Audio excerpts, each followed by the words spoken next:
Welcome, and thank you for watching another installment of Coach Yahweh's Tweets Expounded. I'm Robert Yahweh, your financial literacy coach.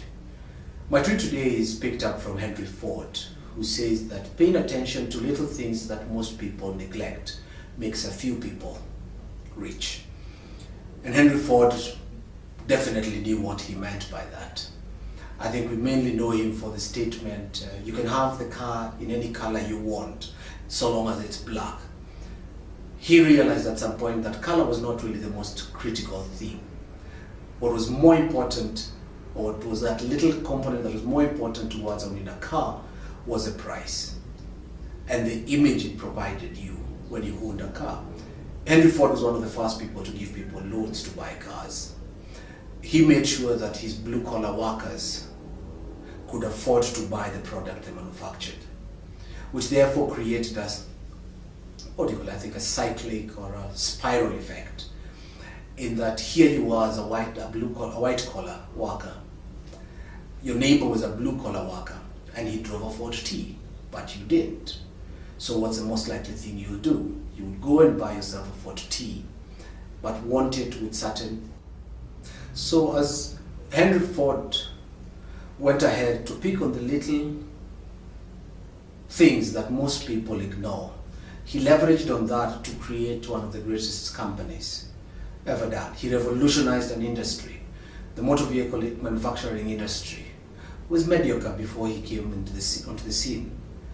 Today, many of us drive who would never have driven if it wasn't for Henry Ford looking for the little neglected component of the demand for vehicles and leverage on that. This applies also to you as an individual. It is not the huge issues that will allow you to achieve your objective of becoming financially independent. It is certain little items that will change you, that will change your opportunities, will change your condition, and will make you financially independent. Therefore, what you need to do is don't look for the big change in you. There's a little change that you need to do in your life, in your spending habits. At work, there's something you can change, something small. Could be a regular smile once so often, which means that you become noticed, that you do respond. Saying hi to certain people, genuinely, warmly, that could change your chances. Second, other things is in investment is listen.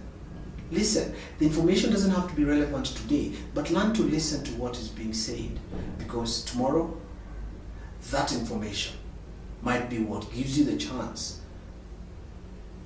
to make it across to financial independence. Thank you very much for watching this installment of Coach Yahweh's Tweets Expounded. I'm Robert Yahweh, your financial literacy coach.